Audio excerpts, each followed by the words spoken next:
Hello, Sandra Embleton here, aka Madonna of the Rocks.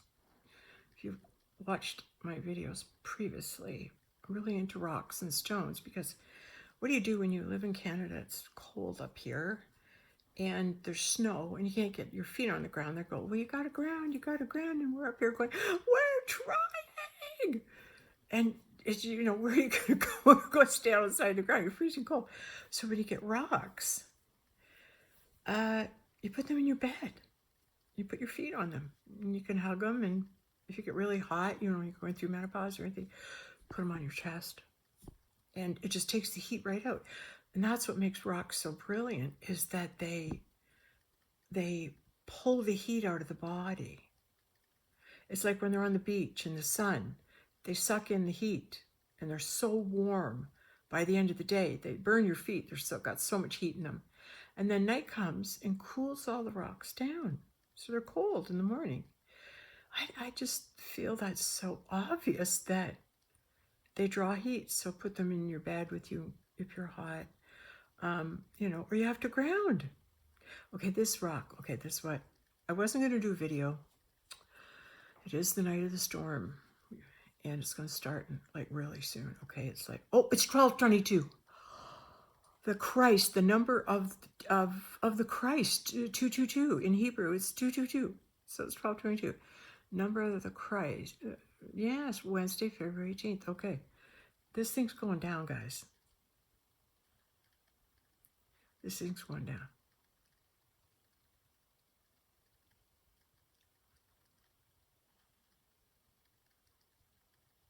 Yeah.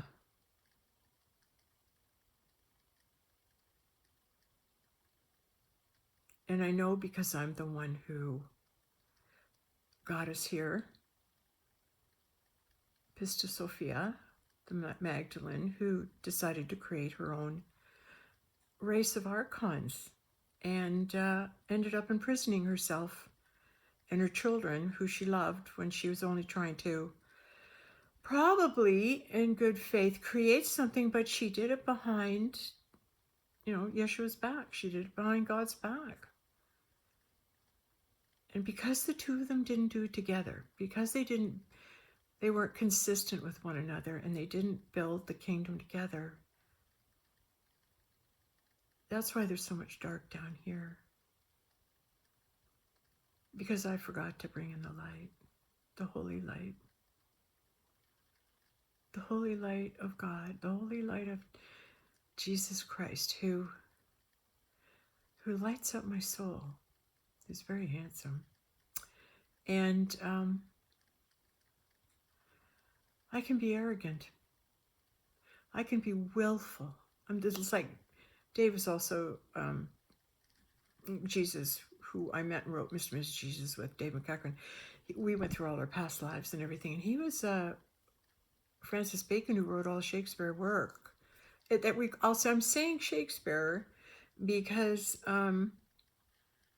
that's how we identify it, because they said, well, we'll make it so no one will know your name. But now we're in the 5D. Okay, we got 3 days. We're going to arrive at home. So this is the time for us to sleep, like Dolores said. You put your head down and you'll sleep, and when you wake up, everything's going to feel better. How lovely.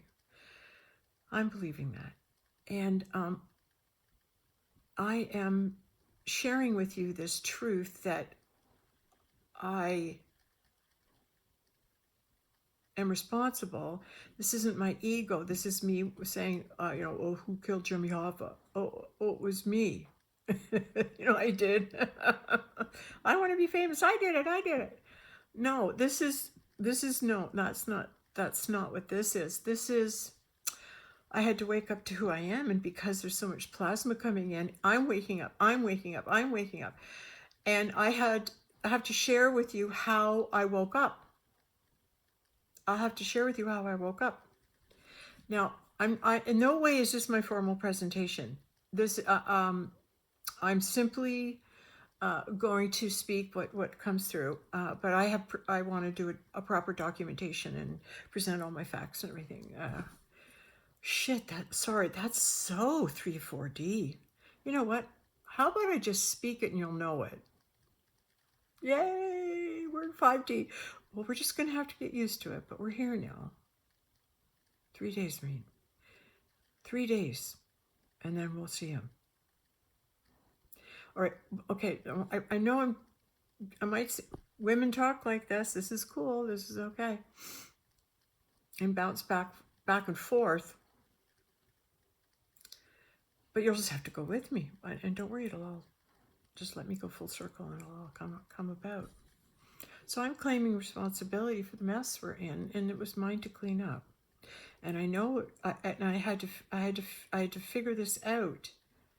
Like I had to figure so many things out. Like this last 2 weeks, 3 weeks. Oh, really? This half year has been really since last June, July, when they lied to me and told me I had the C word. They lied to me.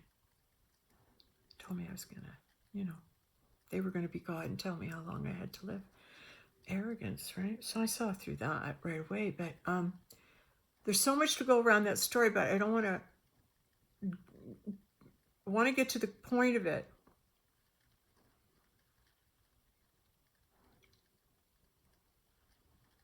I drew to me an experience where I knew I would die. As a human being, I knew that I would perish, and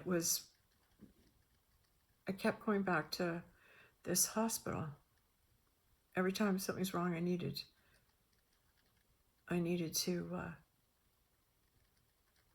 need a doctor or something. I get there.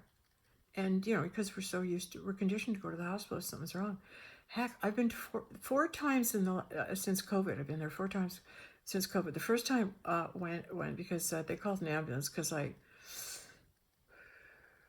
had a little fruit from the tree and got a little bit too, anxious. So off I go in an ambulance. Then I start asking them all these questions about COVID. And I start interviewing all the ambulance guys. Like, this girl's a journalist. This girl is a TV talk show host. This girl is a scientific mind. Right? And I'm always questioning him, always asking him, always interviewing. Because I want to know. You know what's really cool? There's something about asking people their name. What's your name? There's something about doing that unveils or unleashes a truth. Who do you call yourself, is what you're saying. What's your name? But it might not be who you are, but this is your name. And a name reveals a lot. Because when I went into that, oh, okay, I'm talking, there's so many stories. See, I'm going to go, there's so many stories I can go into. The first time when I got there, COVID, it was like they took me to the one place, and I said, well, how do you know it's not my heart? And they said, well, if it was, we'd take you to a different hospital. So I'm going, oh, so you're taking me there. And this was the hospital that was kind of COVID designated. So they get you in and they put you in the chair, and then there's people all over and they're lining you up. They're going, okay, you're going to see the doctor, so and so and so. And I'm sitting there in line and I'm watching all the madness of the masks and the whole thing, and I'm taking it in and I'm going, I just had the awareness right away. I'm going to go in there and they're going to tell me I've got COVID. Just like you're going in there and they're telling you got cancer.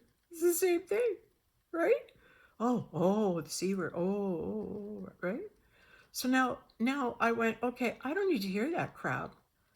And I Joe Mannixed it out of there. I got up. I said, I'm not sticking around. This is when, came down a little. It was a little high. I came down.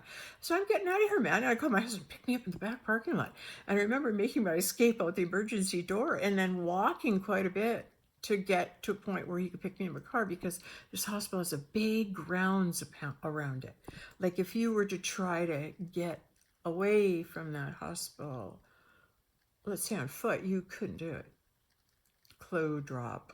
Okay, so now then the second time I went back was how many years ago was it? 2 years or 3? When did Matthew Perry die? That was when, because Matthew Perry said if there anything was going to happen to me, I'll show you I'll flash the Batman sign. So anybody who is in trouble with, who in the Hollywood area, would get, the Batman thing, and they knew they were done, right? So that's how I knew, because of that story and following that up. So then when I go into the hospital that one night, I drove there, and we were there like at really like maybe 1 and 2 in the morning. And when we got there, the hospital had changed. It was all different. The entranceway to what I was used to seeing was different. It was totally different. So anyway, we ended up going in. We waited and waited, and then we were going to leave after we got in, because, at that time, it's just waiting is all it is, forever. And then we were going to leave, and they said, "Oh, where are you going? Where are you going? Where are you going? You should go. It won't be long. Won't be long." So I'm sitting there, and all of a sudden, I already reiterated this story, but the guy had a Batman belt on, and they had this concoction that wasn't taking my blood; it was a concoction, and then they did X-rays and radiated me, and whatever they gave me to take my blood, it wasn't the tubes and the strapping the thing, and it was so different, and I knew it, and I watched it. I knew it, and I said to the doctor, or the guy coming in with the cart, "Oh, Batman, see, you got your Batman belt on. That means death, doesn't it?" Like, I knew it. I said it, but this is what this is the miracle of what I'm going to relay to you in this story. This is the miracle. I didn't run. I had no fear, and I should have, because I knew what it was. It meant death, and I knew this guy was of the darker side, demonic forces. I just knew it. And when that Batman belt came out, I go, they're playing for the dark side. But I knew it, but I went through it anyway. And I can't tell you why, except there was something inside of me that was observer. I was watching it. I wasn't reacting to it. I was watching it. And that put me in a place of no fear.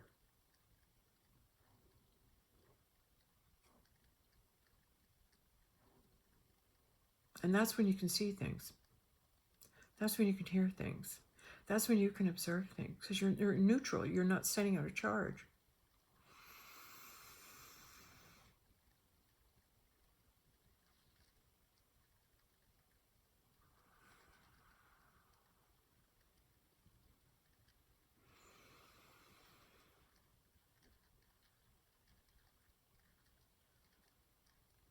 Relax.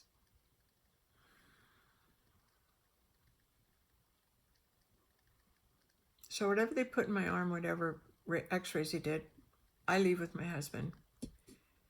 And then it would be a year later, if that, I went back last June, and I did a whole video of my experience where I knew I had to go into the hospital because my tummy hurt.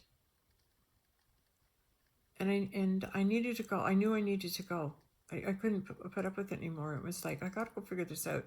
So when I went and did that,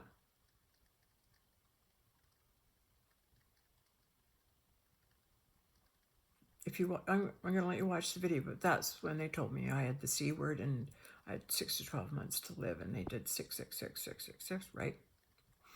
3 doctors both pronounced you have 6 to 12 months to live over me, and that's the 666. But you see, here's the thing. I'm a spiritual warrior, and I had a spiritual job to do, and I didn't know what that spiritual job was. But God coated me with observer.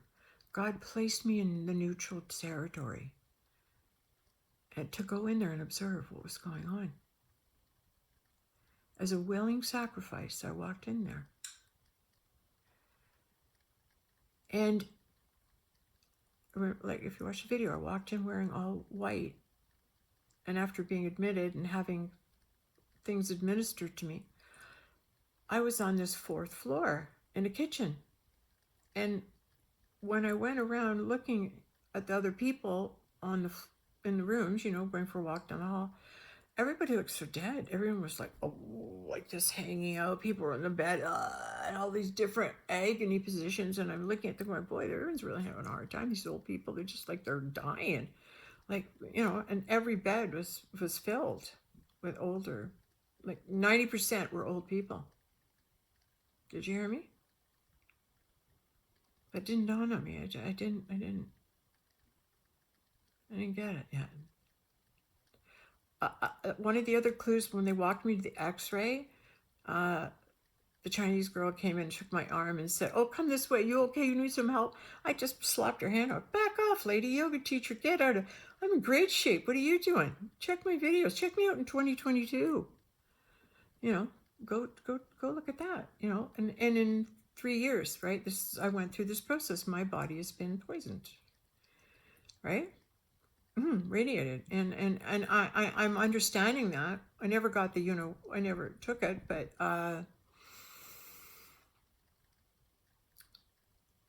passed on through partner, so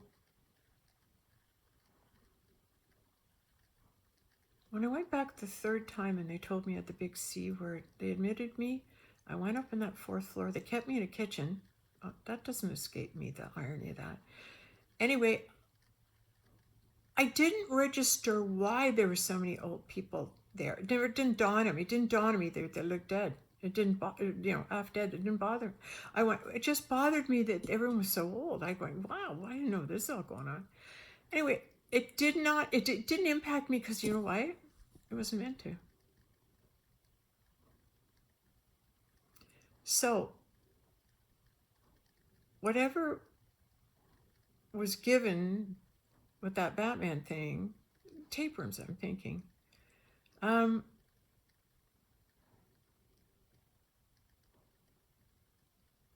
left there this year, came home, and of course everyone, heard about it and knew about it. Devastated my family, devastated them, crippled them. The fear that they released upon hearing that mom had the C word and 6 to 12 months to live. The fear in my family, it crushed them, it crippled them. They couldn't breathe. They were crying, they were a mess, they were awful. It was awful. And so that was on the Friday, the Thursday that they all knew, Friday, Saturday. Sunday, I said, this is ridiculous. I'm so angry that they told me in front of my husband because he's really different than me. And I would have taken it a lot differently. I would have acted differently on my own. But I was there for him too, right?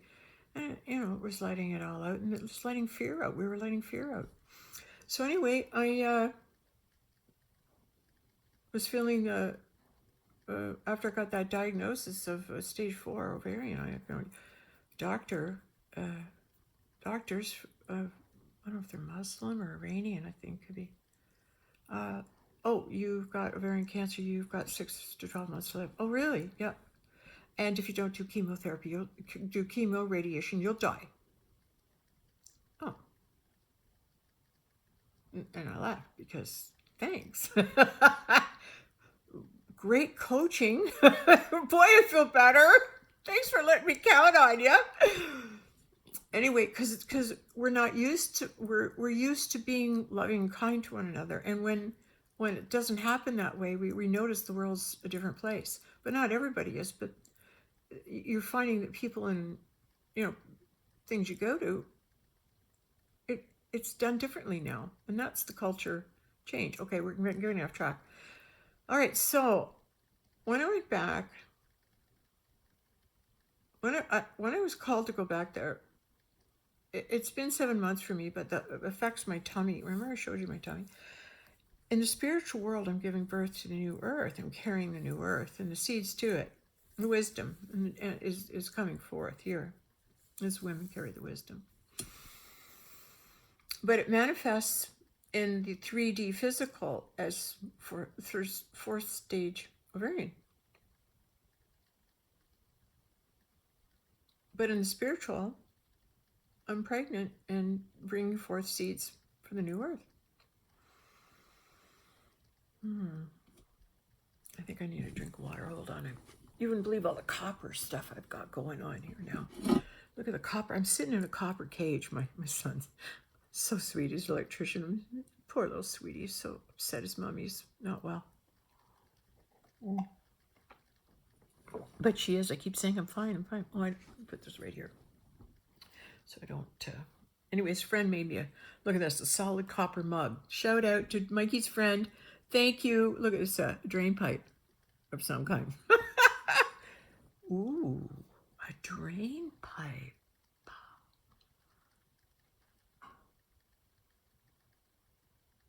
We're draining.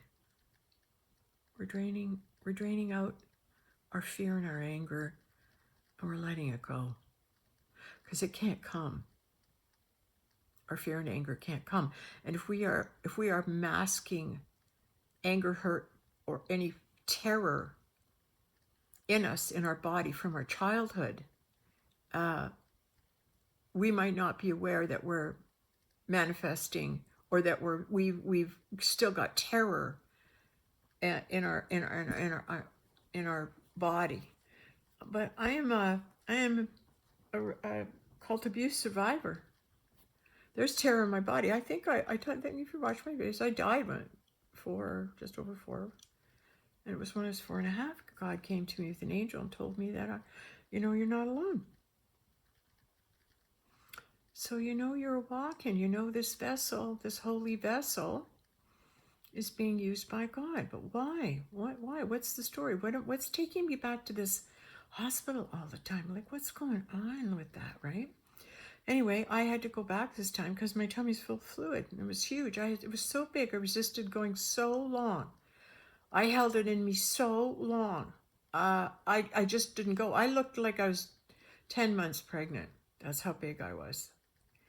And all this fluid from having a ovarian cancer, apparently. I'm not sure about everything about that yet either. I'll let you know when I get a puzzle piece or two falling in. Anyway, when I went there, I dressed warm, put on my black sheepskin coat, brought my blanket, water, because when you go to, and a little food, because when you go to the hospital, you're camping out for 12 hours, maybe 24. So you got to be ready, right? So anyway, and then, pardon me, so then we got there at 2, waiting.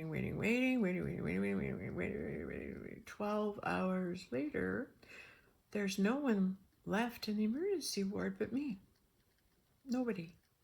And my son-in-law had dropped off my suitcase because I had a feeling my husband wasn't able to drive. So he dropped it off because I thought, well, if I'm here and it's like 10:30, 11 at night, and I doubt they'll do the surgery and take out the water at 2 in the morning. And my son's they will never do that. You're staying over. They're not going to operate in the middle of the night. And I go, oh, okay. So doesn't the whole room clear? The whole area clear? Nobody was there except one doctor who had seen me before and 2 nurses. That's all I saw. And I didn't bring my suitcase in with me from the waiting room. And then you heard, oh, don't worry. That's okay. Don't worry. No one's there. That was the doctor.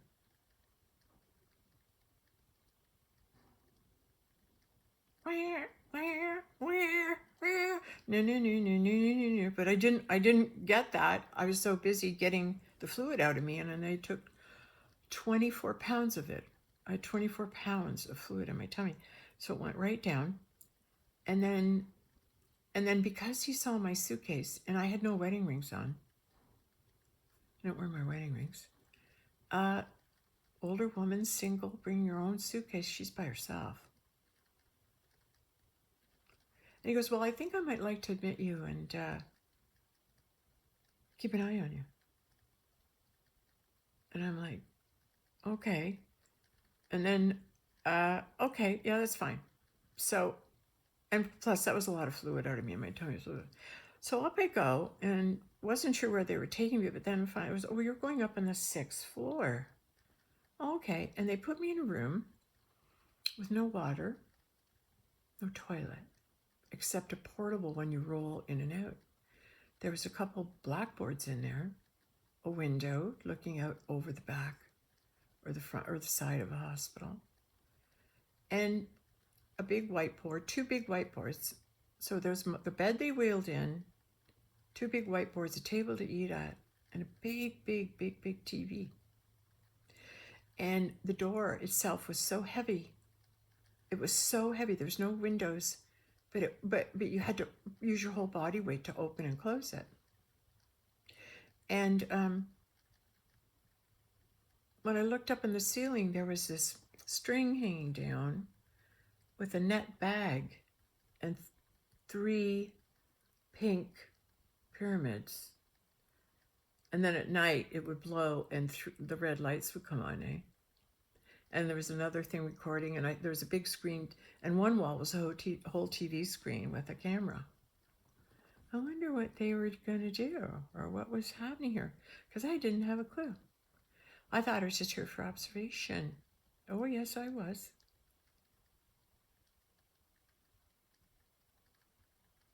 And then the one guy, when I was having the fluid tech, comes in and says, well, the doctor in front of me said, yeah, I'm gonna keep her in so I can, I can keep an eye on her. So he signed the form in front of me. And then another guy came in and said, what's your name? I asked everyone their name. I asked every person there that came to me, I asked their name. And so I said, there's something important about knowing one's name, because a number of them had very dark names. This guy's it wasn't Beelzebub, but it was Balabub, or so, it was close. And he had a form and he says to me, okay, do you have insurance? I said, well, I'm not sure. And he goes, oh, and nobody had stethoscopes, coats, nurses, nothing, no name tags, no nothing. There's nothing. And he said, well, here's the form, he said, and but you don't have to make up your mind right now. You can wait. And I go, oh, okay, I sure? He goes, yeah, you don't have to do it right now. And I go, okay. And I thought that was strange, because then it didn't mean anything to me then, but only later on when I met the doctor who came in the next day, he was on a palliative care team. And I'm just trying to reframe. He says, you've had such a shock hearing this. He said, so have you decided when you want chemoradiation or palliative care? I had 2 options. They were only offering me 2 options. And most of us think we have to choose one or the other. I said, well, there's no way I'm doing chemo. He says, oh, well, that's palliative care. But you don't have to, you can sleep on it. What do you think about it? I don't know what it is, but there was something had to do with me not making a decision yet. Okay? And then my kids were in that night, and then I stayed the next day, and they took me for a blood test, and they're seeing how they were doing muscle testing on me, strength, all sorts of different testing on me. Took me for a chest x-ray, and I go for a chest x-ray. So I'm going to put the leather, the protection. Oh, we don't do that anymore now. Oh, so and then they said, let's just do another CAT scan and pump you full of that dye stuff, because it's been 6 months and maybe things have changed. So this guy comes in and goes, oh yeah, good thing you came, because they're a lot worse. A lot worse. Oh, it's gone to your liver, it's gone to this and everything. I go, really? He goes, oh yeah. I said, sounds like I'm done, like, oh well. And so there's both my boys standing there, and here's this doctor who shows up exactly later that night when both my boys were there. So we could almost get a consensus. I think he needed a consensus, because the question, he says, well, what are you going to do with your mom and stuff? And he goes, because, look, she's got it. She's accepted it. She's accepted she's got cancer. What about you? He pointed to my one son.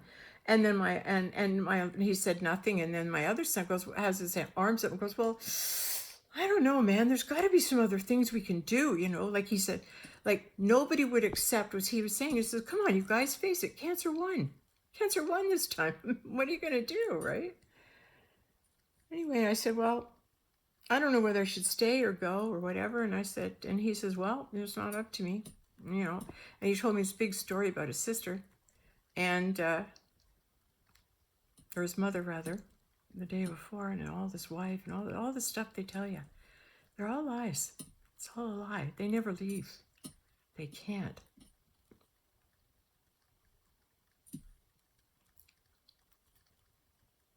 They can't leave. Ever. And then they drug you and they give you this water in a cup and you drink it. And I don't know if it's water because there's a lid on it and you don't get a water jug, but God was there the whole time watching over me, and he knocked over the first one they brought in. It was spilled all over the floor.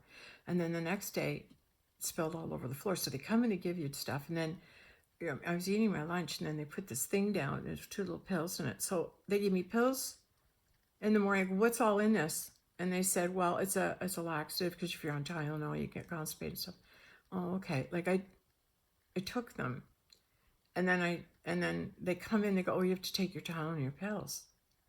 But I always like to ask, what is it and what are you giving me? And then when I saw the gas and what happened at night, I didn't register it. I saw it, but I didn't register what was going on. I was still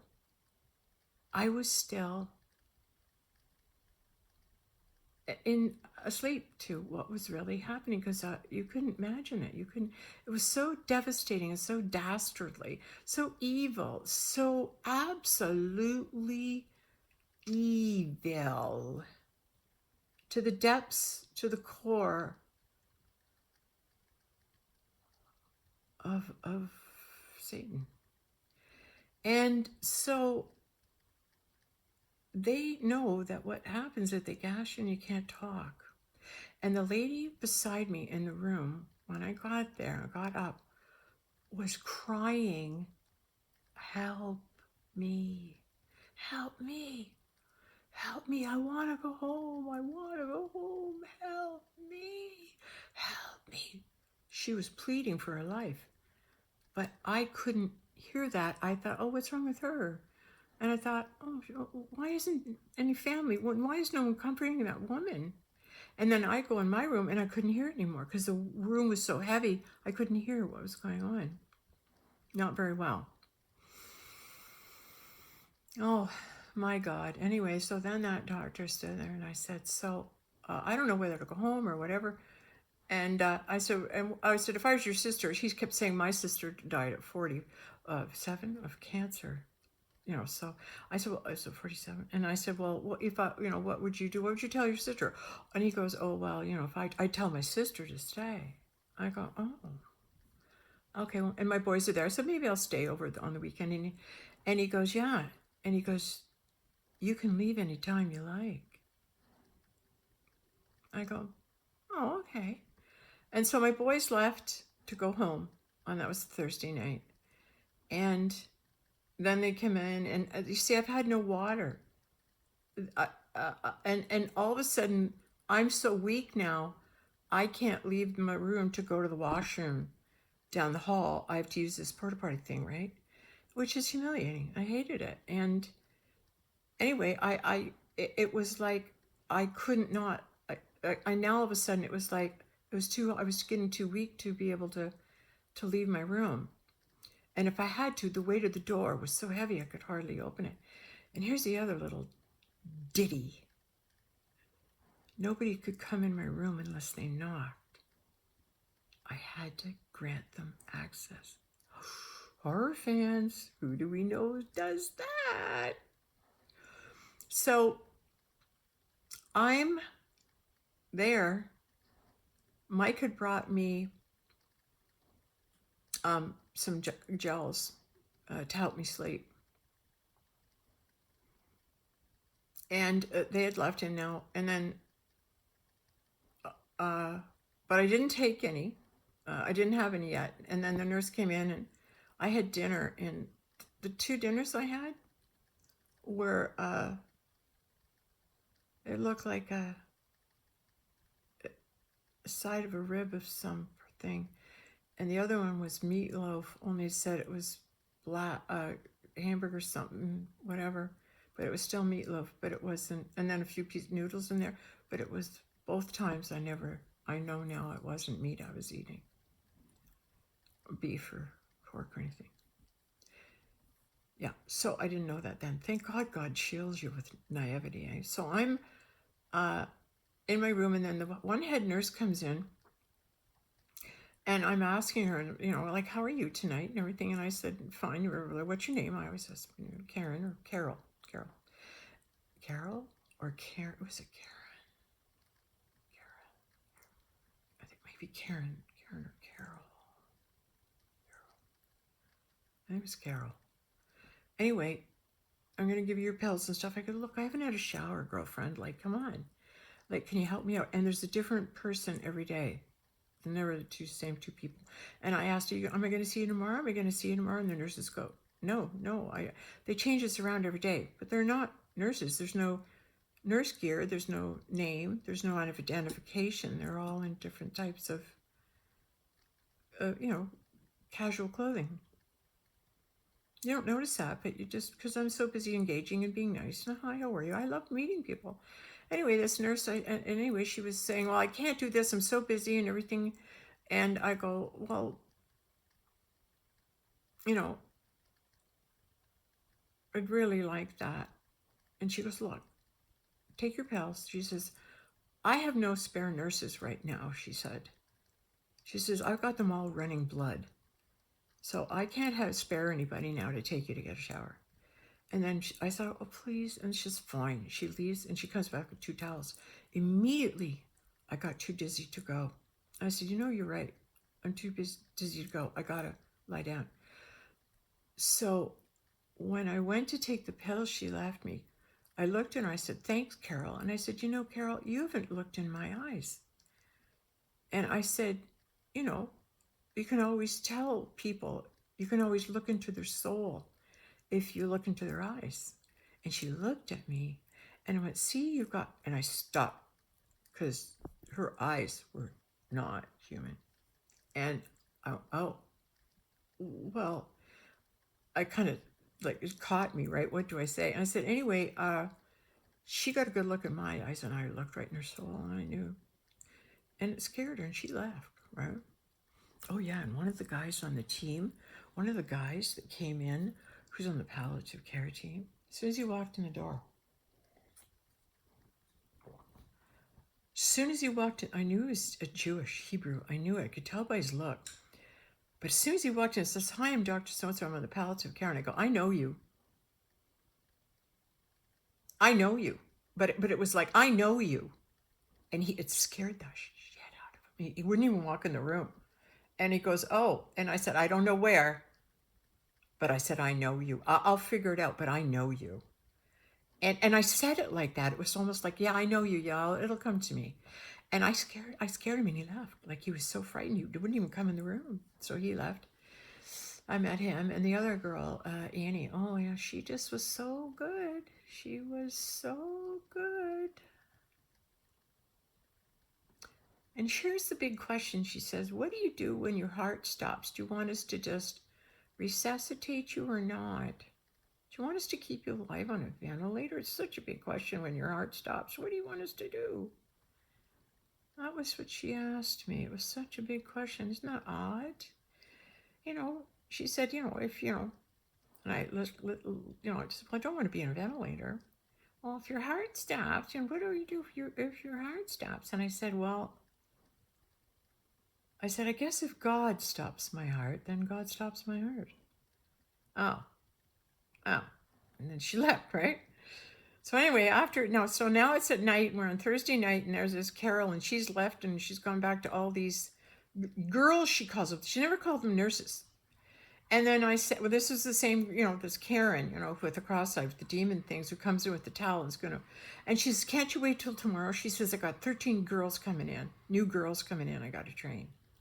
And I go, oh, can't you wait till tomorrow to have a shower, not to have a shower, can't you, But I realized I'd had a CAT scan, I'd had chest x-ray radiation, and then they went and did an x-ray the next day on my heart. So I'd all with no protector. So I had radiation, and I couldn't wash it off. So anyway, my boys came to see me, and I said I would stay over, and maybe I'll stay on the weekend. I said, yeah, I'll probably stay. But anyway, I'll see you guys tomorrow. So Mike gave me some water.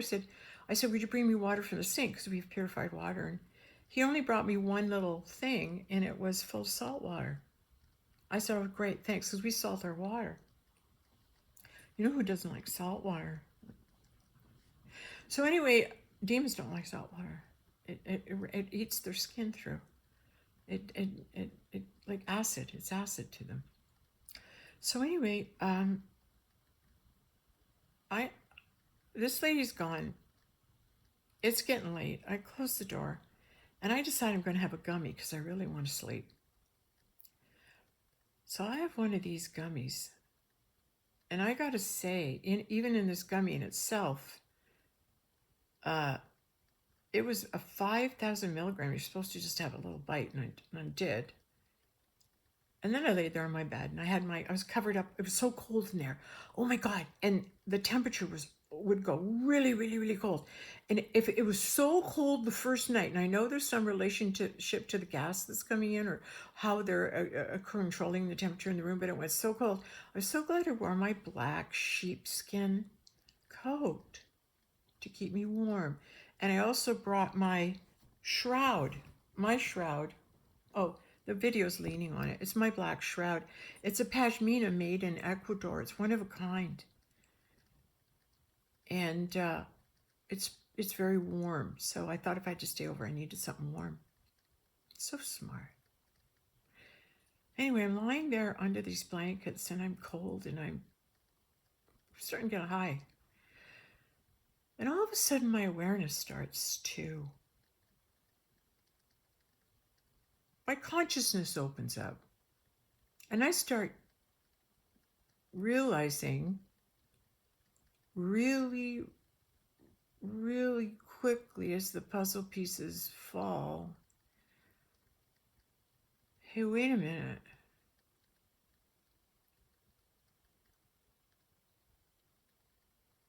And then it was like, I went outside, opened that door, and they weren't expecting me to open that door. And I saw those girls, and I saw into number 2, 3 rooms. Something I can't speak. It was so heinous, it's like a spider web, and skinning people alive while they're alive and keeping them alive, keep doing it. Hell, it was in hell. And that lady next door was yelling, help, help, help me, I want to go home. She really meant it. And then I went for a walk down the hall, and I saw a man lying there with tubes all on his back, and taking blood out of him. It was so awful. It was so heinous. It was so frightening, and I knew I was next.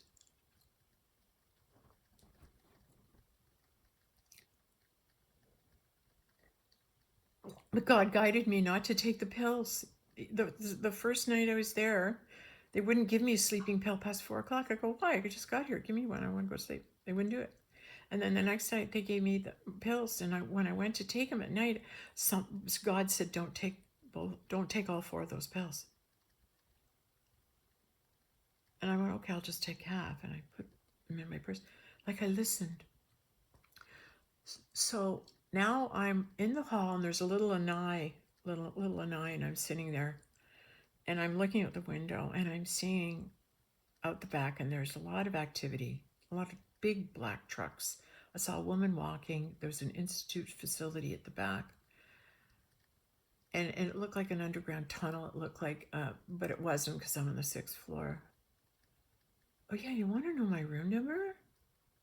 Yeah, I was on the 6th floor. My room number was 6123. 6C. 1, 2, 3. 6th floor. 6th room. 6. And I was so terrified, sitting in this chair, looking out the window. I knew what was in store for me if I stayed. I would suffer eternal damnation. I would be in hell eternally being tortured. That's what would have happened to me had I taken all those pills and drugs and couldn't think. And I'm sitting there seeing the horrors around me going, I'm next, man. And I sat there and I was so scared.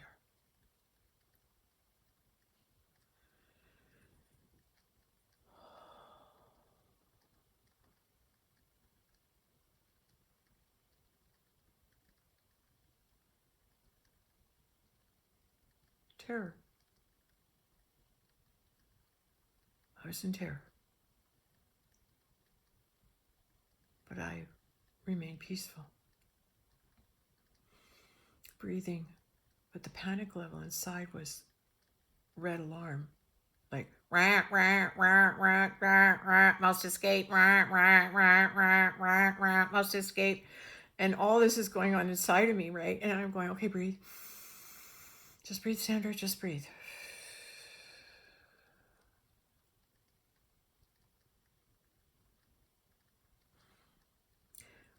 And after a while, I think I sat there for an hour and a half. I was immobilized. I was sitting there in terror. I was immobilized.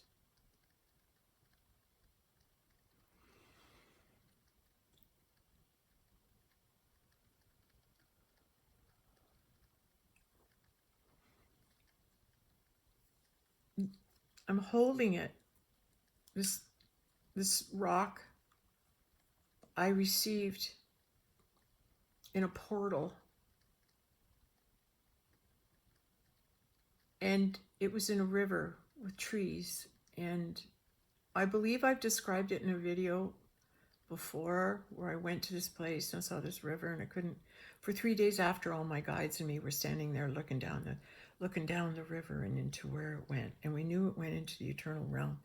And when I went back to this one property where this beautiful cabin, these beautiful people, it's in my videos. I have to do it. I'm sidetracking, but we went for a walk in this rock. I said, do you mind if I have a stone? Because I knew it was from the portal. And she said no, and so I kept the stone. But I haven't really had a chance to explore or know the stone too much other than that I had it blocking some negative energy on a wooden carving in my home with salt and everything, and it was guarding the negative energy so it wouldn't go in my home. So I kept it there. But today that thing went out the front door, so I got to have my rock back. So I'm showcasing him, and I'm holding him, and I'm asking my rock, who are you? And it said, the eternal I. The eternal I. The eternal I. The I of the I am that is eternal God. It is eternal I. The I that goes on forever, that is God, that goes on forever. And when we say, I did this, I did that, I did this, that's God. You're saying God did this, God did that. I and God are the same name. It's the same name. You might as well say, oh, God wanted me to have a drink of water. So instead of saying, I'm going to have a drink of water, you can say I am, but that's really God saying, because God is the I am, is God saying, I'm going to have a glass of water, because you are the eternal God, the I in you. That's the consciousness you want to achieve, is the I in you.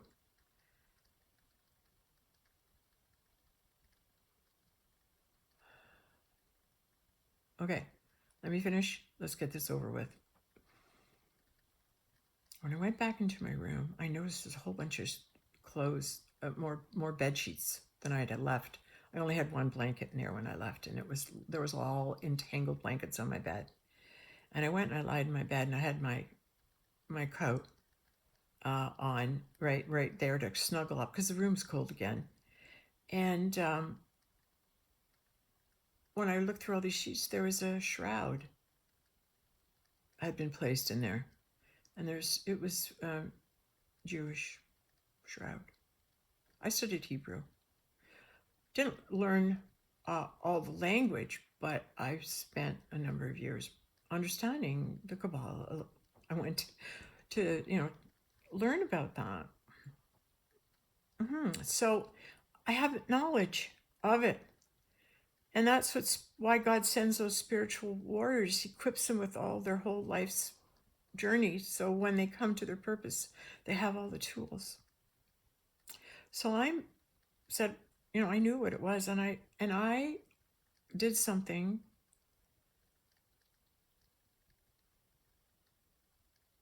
that only a spiritual warrior would do, who knew that they were going out. I wasn't going to take it easy.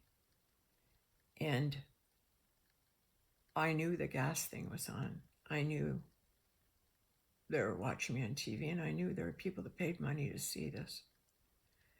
And I called them out, and I was high, but I needed the conscious awareness to be able to do it. And I said, I know you motherfuckers are watching me. I know you're paying to see this, because you know I'm the Holy Grail. You know I'm God's daughter, you motherfuckers. And I said, but I'm not going out with a fight. Do you hear me? And then all of a sudden I realized my son brought me salt water, and salt water will cleanse away radiation. And I went, oh shit, strip down, Sam, strip. So, and I was shaking too, so I took all my clothes off, and I stood, and there's a big nuclear hazard square in the middle of the room. What was your first clue? And so I'm standing over it, but I put the towel she gave me, I put it over that, and spilled water all over. The room had water all over it because I stood on the towels, and I took the salt water and I put it all over my skin and everything to try and get the radiation off me. How smart am I? And it was like, do you ever see King Lear? Do you ever read King Lear? King Lear was a wealthy king, and he gave his kingdom away to his evil daughters who betrayed him. And at the very end, his best friend, his fool, and him during the storm, were standing there in the winds, in the rain, screaming at the storm. And that was me. I was King Lear, screaming at the top of my lungs in the pit of hell that I loved God. That I love God, and I would put my God above anything else, and I believe in my God, and my God's gonna save me, and don't you doubt it. And I'm screaming at the motherfuckers. And then I got the idea. Let's go call me, get dressed, go sit down. I don't know when I received the awareness of, turn the lights on, the gas will go off. Oh, I turned the lights on. I went in, and I sat there, and then at 3-something in the morning, I texted my boys, come get me. And Mike, and I said, bring your brother. And then I was waiting, I knew they were sleeping, and I waited till 5, just after 5, and I said to Mikey, come and get me, and I know you have to work, but you must have come get me out of the hospital. And then I said to Dougie, Doug, you gotta come get me. I gotta get out of the hospital. Come now, please, come now. Mommy's, it's 5:30, I'm dressed and I'm waiting. So Mike calls Doug and said, man, I gotta go to work. Okay, you got this, you got Mom. Come on, you're up. No, Mom, can't you wait, Mom? No, and he phoned. I was saying, can't you wait, Mom? I said, no, my dog, please come now. And he said, okay. And so I waited. And I didn't want my fear. I didn't want to send out fear. I wanted to send out calm in the midst of my terror, and in the terror, in the midst of it.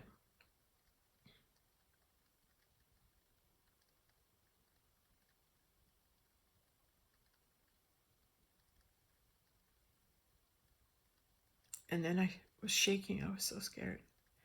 And then every night I write Dave McEachran, Jesus, Yahshua Ben Joseph, who's Leonardo da Vinci, who's Adam, Yeshua, Alexander the Great.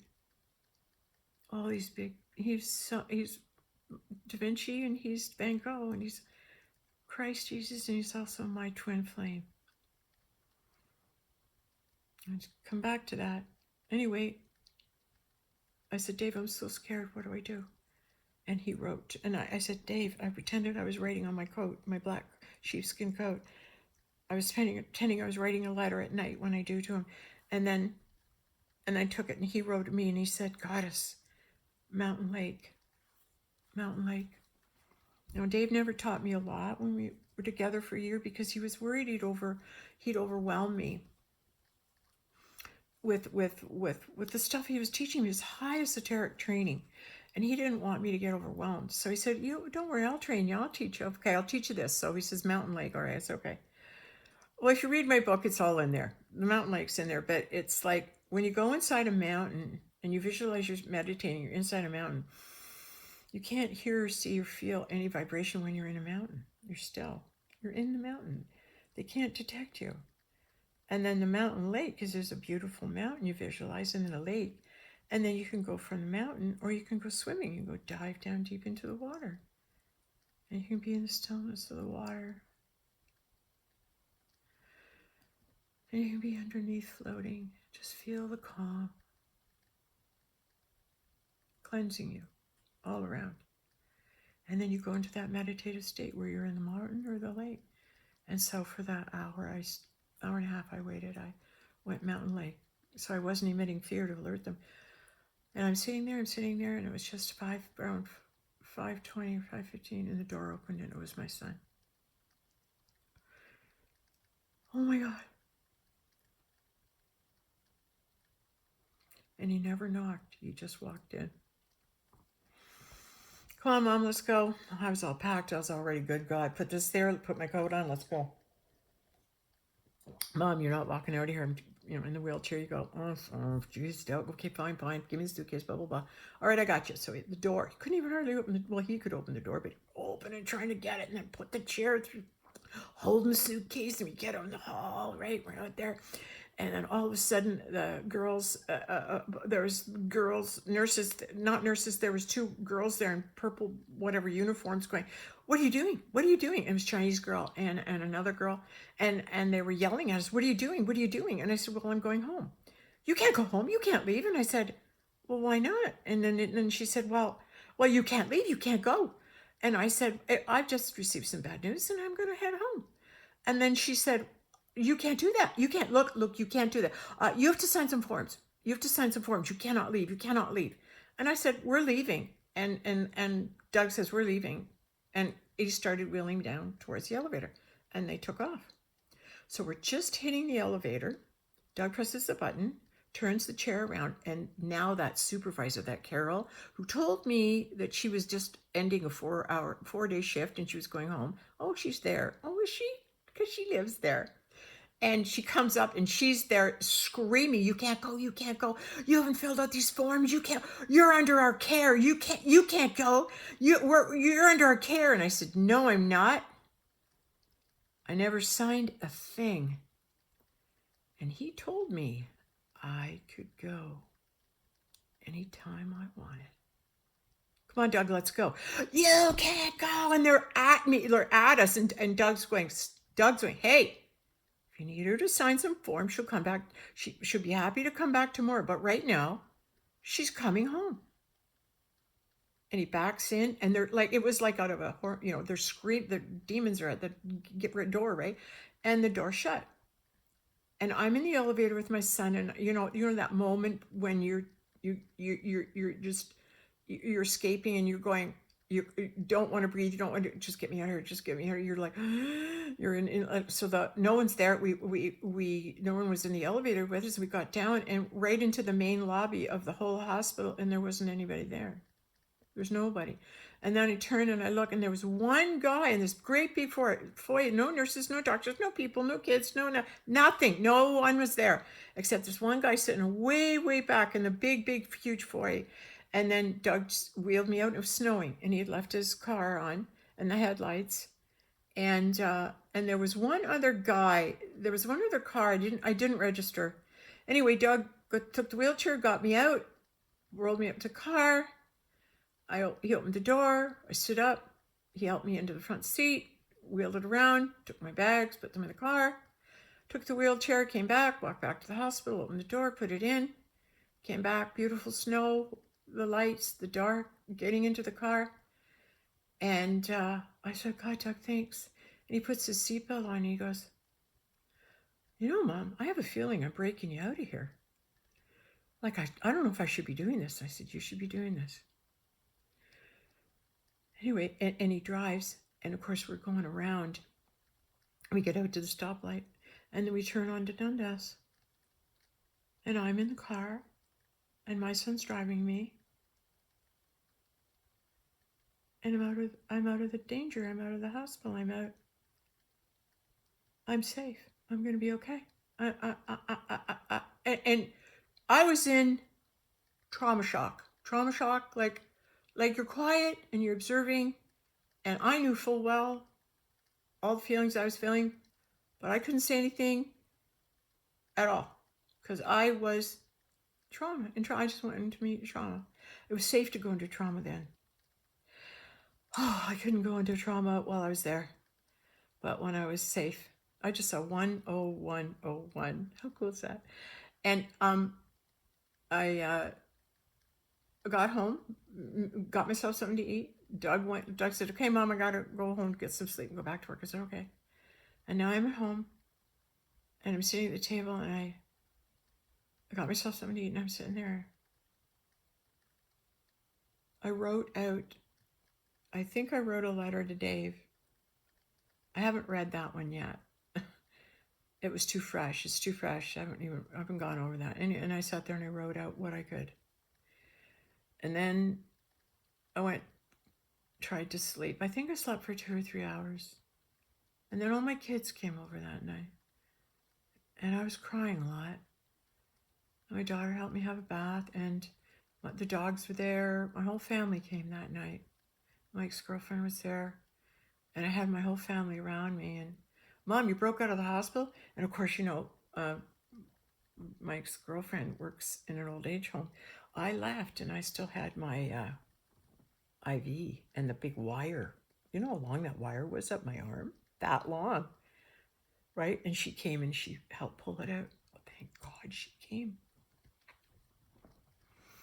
God, because I'm going, who do I know that's a nurse? How am I going to get this out of my arm? Because I broke out, right? And here I've got this IV in me, and I'm going, how am I going to get this out? Do I have to call a doctor? I don't know how to explain this. And then it was just relax, it'll be okay. And then I remembered Angela's coming, Angela's coming, and she works in an old age home. She'll know how to take out an IV. And sure enough, she did. So I didn't want to say anything. I couldn't say anything. The next day was Saturday, and then Sunday, I think the kids came back. Right now, I'm drawing a bit of a blur, but no, the kids all came back on Sunday. Yeah, they slept over, I think. And on Sunday, all of a sudden, didn't you know that my doctor, who told me I was going to die if I didn't go chemotherapy, calls me on a Sunday and tells me I have to get my ass back to the hospital. Doug comes in, yeah, the doctor's calling, you have to go back to the hospital and sign the papers today. I said, really? What kind of doctor calls you on a Sunday? Only one that has to. And then Monday at noon, sure enough, there was a Chinese person at my front door knocking on my door. I didn't answer it. But it's been this long. I haven't been able to talk about it because it's traumatic. And I couldn't get out to see a therapist. I knew I needed one to deal with this. So I just kept quiet, and then I have a really good friend, but I didn't want to tell her anything because I couldn't talk about it. But just so you know, the next day when I woke up, I opened up my drawer and there was a cross there, a silver cross and a silver chain. I wore it. I put it on immediately, and I knew that was God's gift to me for crossing over from hell and escaping hell. I crossed over from heaven to hell, and I was rewarded a cross the very next day. I just put this one on because the other one was kind of heavy on me. I needed, that's the only reason it was heavy on me, and it was a bigger thing, and I know I'll wear it, right? But I just needed something light right now, and this cross means a lot to me because it was given to me by a beautiful woman named Costco in King Card, and she has a jewelry store. I love her. Oh, what a beautiful soul. She's the one that gave me the well, when you read book 5, she's the one that gave me the little ladybug earrings on the day that was my birthday in July. July 26th was my birthing day. There's a great video. Yeah, that was a phenomenal day. Oh God, the synchronicities in that day. Okay, so now I'm at home now, and I'm trying to recover now. The point I want to make is I couldn't understand why it happened. Why would I be exposed to such terror? How could I be? How could I be? What did I do, God, that you would show me hell, eternal damnation? What did I do that you would put me face to face with eternal damnation? Why did you show me that? What? I didn't know why. Did I make a mistake somewhere along the line? Like, I've been really, really focused on being obedient for 30 years going on. Where did I make my mistake? I don't know where I made my mistake. So I'm watching YouTube this week, and all of a sudden there was a video come up about the Pistis Sophia. And I know the Pistis Sophia. I studied that. I didn't study it. I bought one. Here, wait.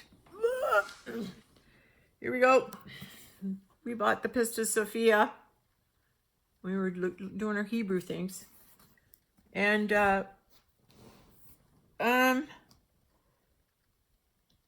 glad I saw the video because I haven't opened it to read it, to go back and read it again. I haven't even read this. I've read a little bit of my friend's. She lent it to me. But I wanted my own. I've never even opened this or read it. There. I'm realizing that. So I remember seeing it downstairs, under the stairs. But then when I was, a few nights ago this week, I was watching YouTube and I saw Mary Magdalene come up. And I saw the Pistis Sophia. And I watched the video.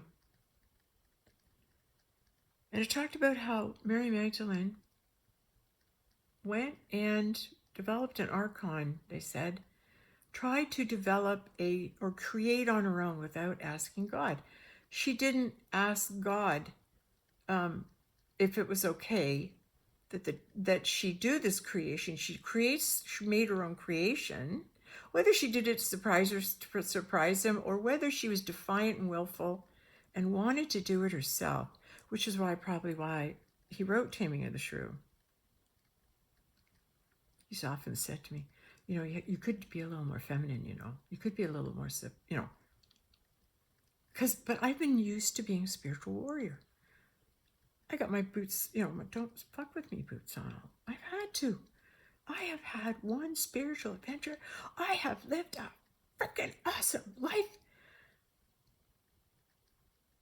And I've had to have that force and not be afraid to let it come out of me.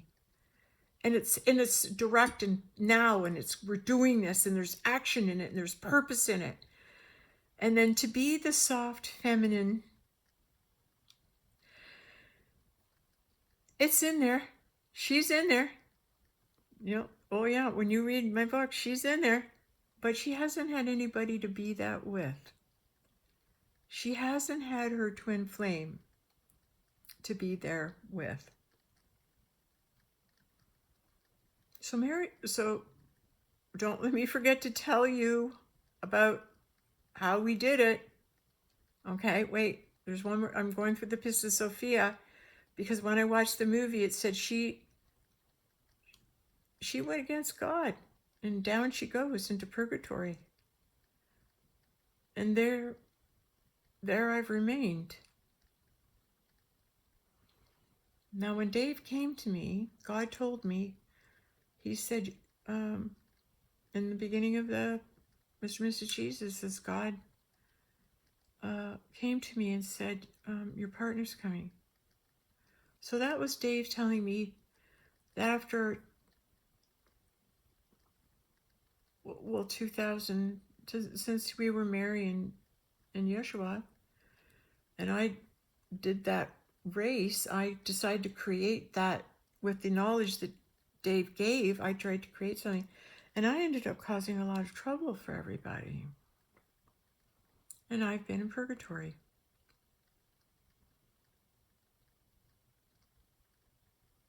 I've been in prison.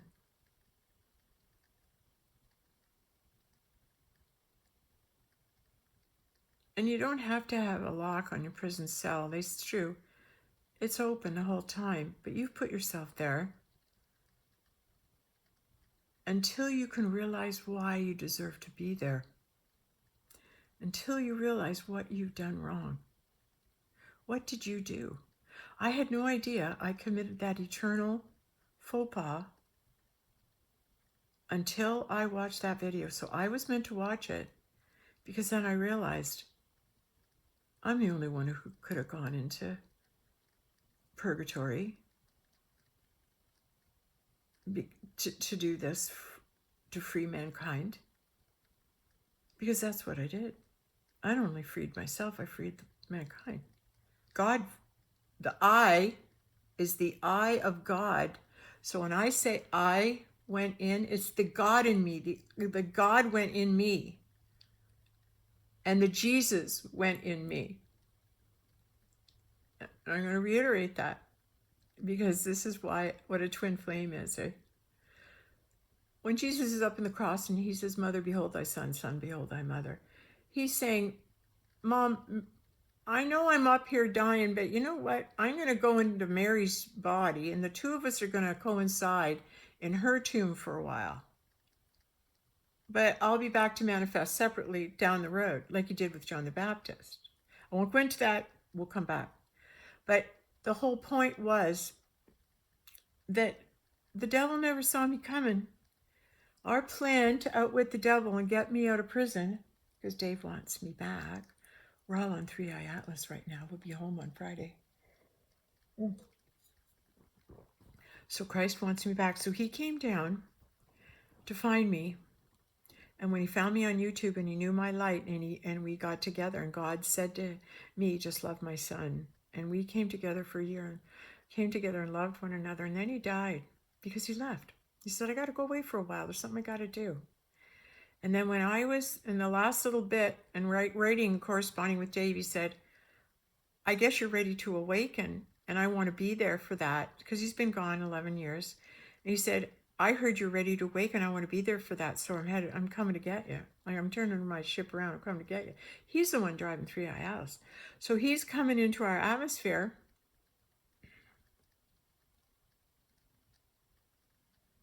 Because in that eternal dimension, he is that being. He is that. But in this escapade that I just saw 1333. A 11333. Wow, cool. Because in this incarnation, he came into me. He left so he could come into me and hide in me, because I couldn't have defeated the devil. Only Christ can. Only God can. I couldn't do anything. Do you understand? It was God that had to do it, not me. God had to defeat the devil. Christ and God are the same. Christ had to come into me. Dave McCaffrey came into me. He's been in me. And he's hiding in me. He's hiding in sheep's clothing. I took the black sheep skin. Because I'm the rebel. I'm the black sheep. Let's hear it for all the black sheep. Say, we need a black sheep to get our job done. Those rebels. But he hid in me, and I was naive when I went in there. I was happy, childlike. What do we think? Hi, how are you? Nice to meet you. Naive. My naivety was my shield.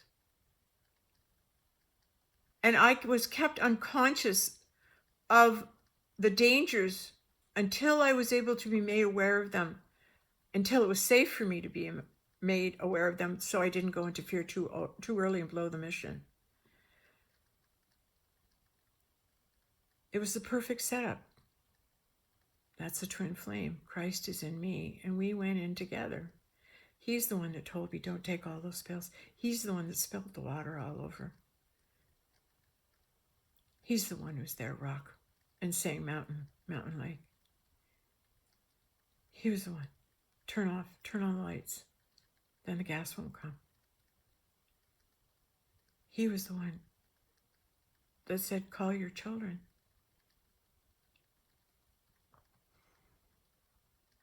It was a two-man job.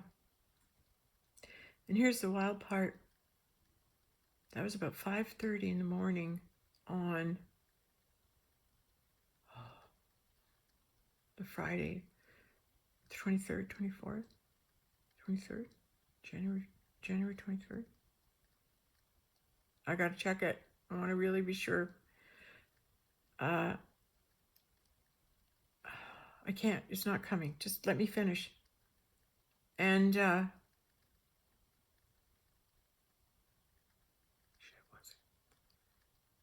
I didn't. Oh, I lost it. Sorry.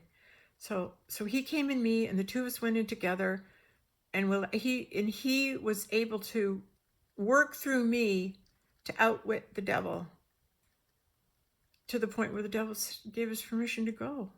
There's no ties. They have nothing on us. We can all go. And here, guys, we're all one. All it takes is one of us to break out of this prison planet. It just takes one of us to figure it out. And now we're all free. And all the starseeds are on 3 Atlas, headed home. And we're disentangling. But tonight's the night of the storm. Tonight's the night of the shift. We'll wake up together February 20th, and we'll be in heaven. And he'll be there, and you'll meet Christ. You'll all know him. We'll know everybody. We'll receive our eternal awareness when 3 Atlas on our awakens, and we are on our new inner, or about to be moved to our place on a new planet, because we'll be on a new planet on Friday. So why did I have to see the terror? And how could I see it if it wasn't in me? You can only see what's in you. How could I have so much terror in me? And the answer is, when I was a young child and I died through cult abuse, the terror that I must have felt was buried in my tissues, in my DNA. And then when last year, remember I said we went to that cottage, an Illuminati cottage, and I had that terror fit, if you go back and watch that one. I was in so much terror. There's a lot more to uncover about that, but I kept hearing at that cottage, willing sacrifice. And then when I got out, and my son Doug had picked me up that morning, and I got out in the car, I heard, you just saved his life. And then a few more minutes, it was, you just saved everyone. We just all broke out of prison. And then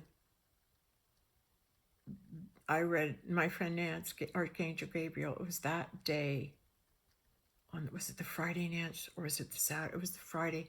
How are you, Sandra? And then she goes, we did it. We did it. We did it. And she was blah, blah, blah. But she kept saying, we made it, Sandra. We made it. God won. We made it. How did she know? I never told her a thing. I didn't even realize. I was in shock. I had to wait till this integrated. I had to wait till I, could put it mentally into coherence, so I didn't crack the old, Okay, so I'm getting dressed to do the video, and I'm sitting here and going, where's the victory? The proof of victory for all of us? You want a little validation? What do I got in my head? Oh, is it the laurel from the Olympics? Oh, is it the Roman symbol of victor in the green. Is it, am I not wearing the victory over Rome? The you know, the gladiator, the victor. I'm the victor. You're the victor. We are the one, and I am sharing my victory with you. If you can hear this, you're free. If you hear this, you're on Three Eye Atlas. You're going to meet Christ, you're going to meet me, and we're going to meet you. And you know what else is going to happen? The Lamb's Book of Life is going to wake up. I've got the 2 books that I collected, the signatures.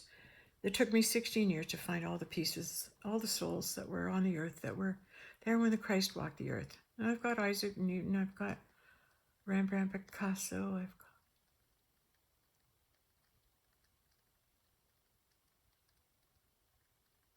I've got so many wonderful souls that I found, that God brought to me. And the books have been asleep since COVID, and I believe now, I believe we're in the 5th dimension, and the book now to sign is the Book of Life. The Lamb's Book of Life is to be signed now by all the light beings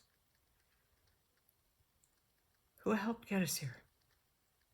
The Judith Gazelles, the Pars Gutes,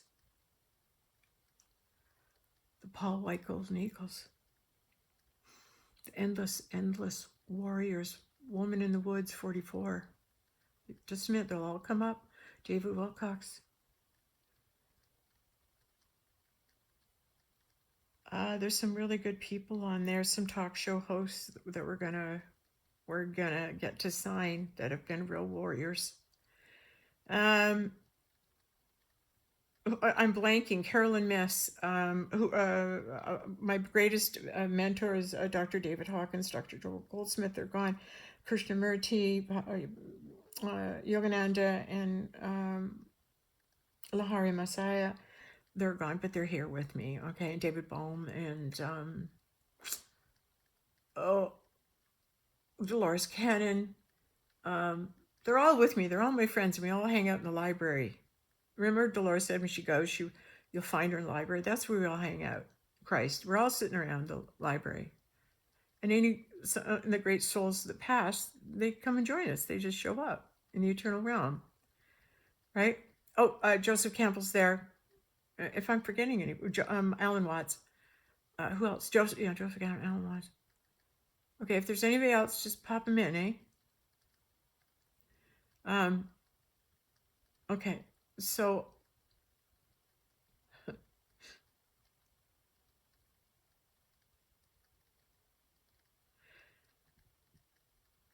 I'm so sorry.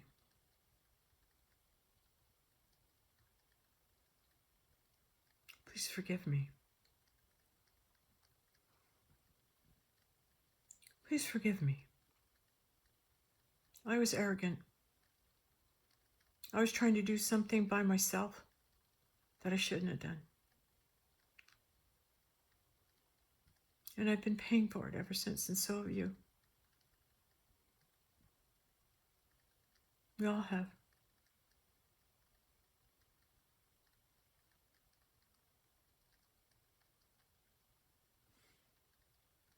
I'm worried. I forgot. So I always said, don't ever mention names, because if you mention names, then you're going to leave somebody out and you're going to have hard feelings.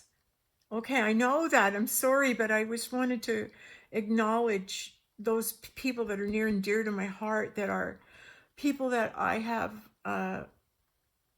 watched. The Marina Jacob, right? Marina. Come on, guys. Come through with some of the really beautiful souls that, Danny. Oh, yeah, Mark Atwood. We'll also go see him. That his friends there. Yeah, and we're going to go see Honey Golan. And who else we're going to go see? Well, they're going to come see us, actually. Yeah, we'll just let God work that out. You'll get to meet us, and we'll get to meet you. And we're all going to remember everything on Friday. It'll all be revealed. But this probably is why I'm doing this video, because this is a truth reveal. Because I had so much terror in me from being a little girl in hell. And I've been letting that terror out. I've been screaming, crying, having baths, sleeping with my rocks, getting grounded. And the best thing for me was when Archangel Gabriel called me and I was able to start to tell her what I really saw. And as soon as I start being able to, like, open the hole, and Dr. David Hawkins said, the only reason you're not letting go is you're avoiding facing the experience. You don't want to face the experience, so you resist. As soon as you let go of the resistance of it, it just goes. And I was so angry. There's more to say, but I'm not saying it now. But what I will say is this. I don't know what I'm going to say yet.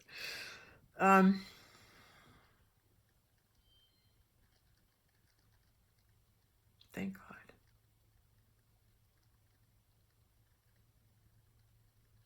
Thank God. The awareness just came to me, and as soon as I received it, I acted. I promise you, I acted diligently, valiantly, courageously on your behalf. Where we go one, we go all. It took me a while to learn the law of one. It took me a while. Law of one guy, Jim Carney. Yeah. It took a long time for me to be, I think I was saying, okay with, I've lost it. Hold on.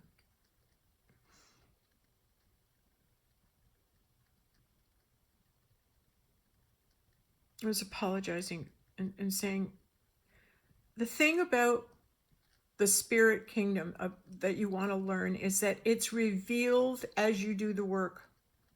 I can tell you anything. You can hear it. But until it's revealed to you, you have to personally have it revealed to you. And the only way you'll do that is meditation. The only way you'll find God is meditation. But now, you know what? This is the great part about being 5D. There's no negative thoughts anymore. You won't hear anything. All you'll hear is God's voice. When we wake up on Friday, all you're going to hear is God's voice. All you're going to see are the eyes of God looking back at you with every person you meet. And their eyes have got that light in them, that beautiful light.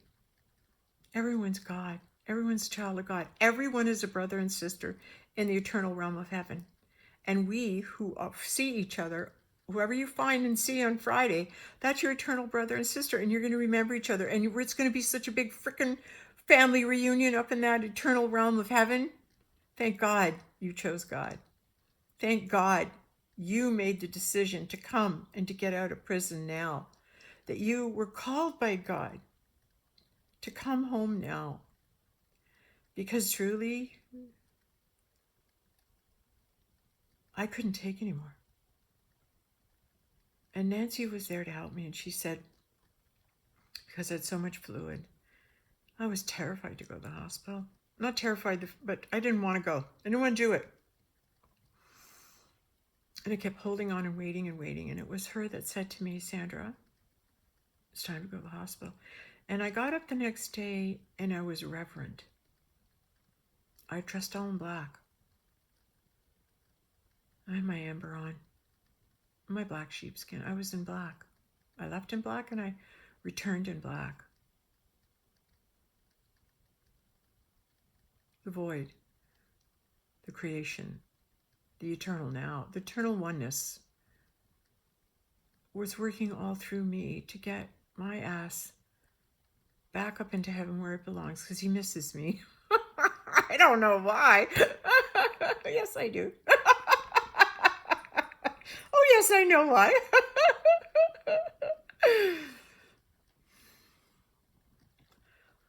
The puzzle pieces are dropping. Okay? They're dropping, and I'm picking them up. And that's the truest account I can give, truest testimony of what I experienced. It's over. It's over. We're with God now. No more negative thoughts. You wait and see how good it gets. How good can it get? Come on now. What's your name? Physicist, so-and-so. Cynthia Sue Larson.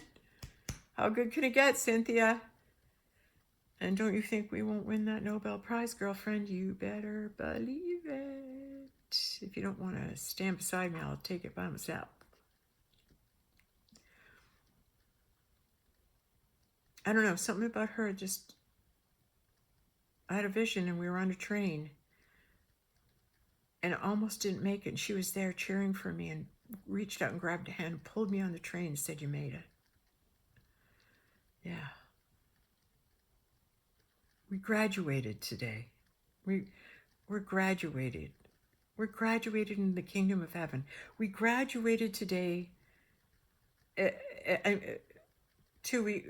Oh, it's January. What day did I go in? 22nd.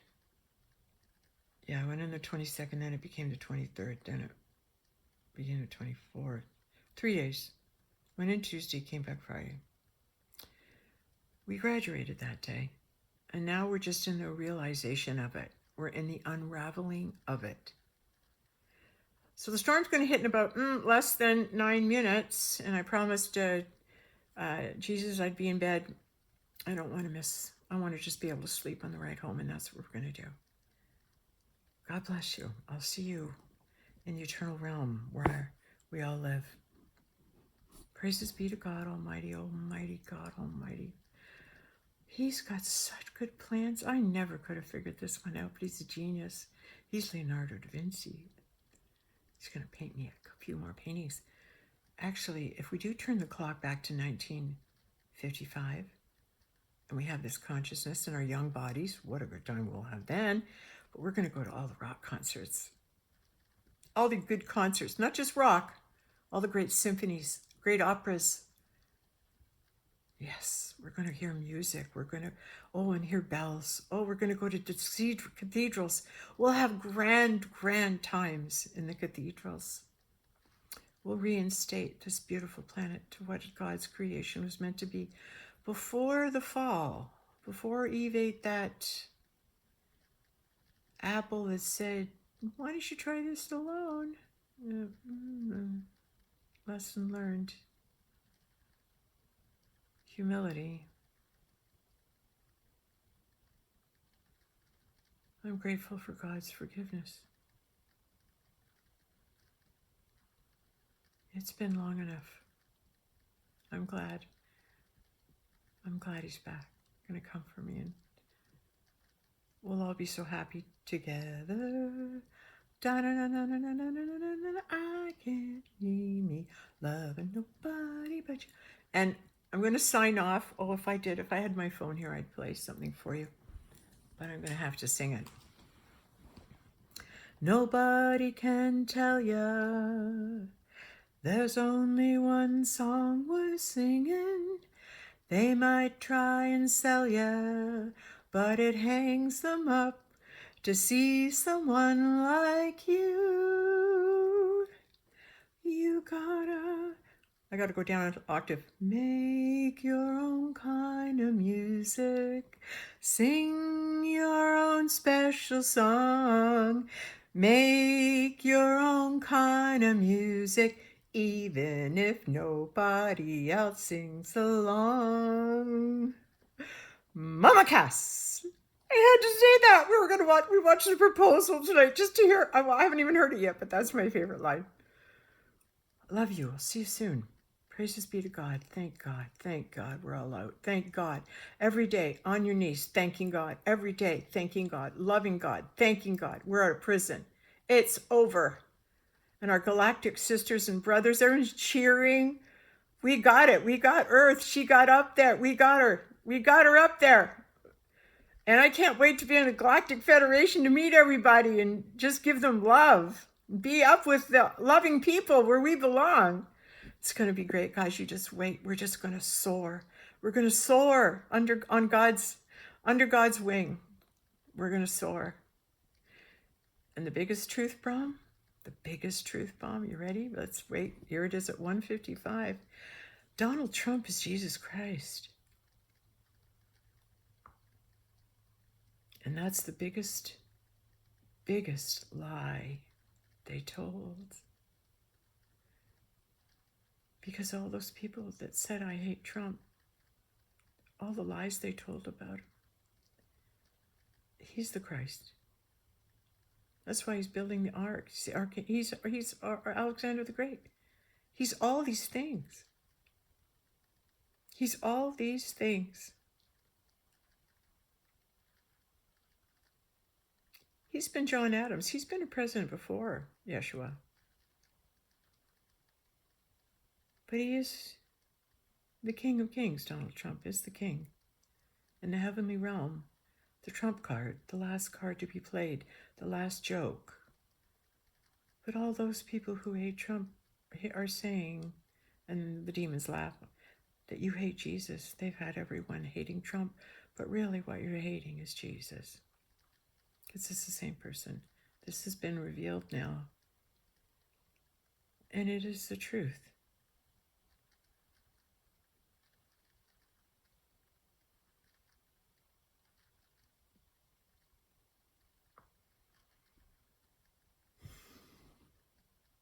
I'm waiting for my husband to come pick me up, take me on a date to Hawaii, and return me to my island. Princess, maybe. Queen, definitely. Okay, guys. See you Friday.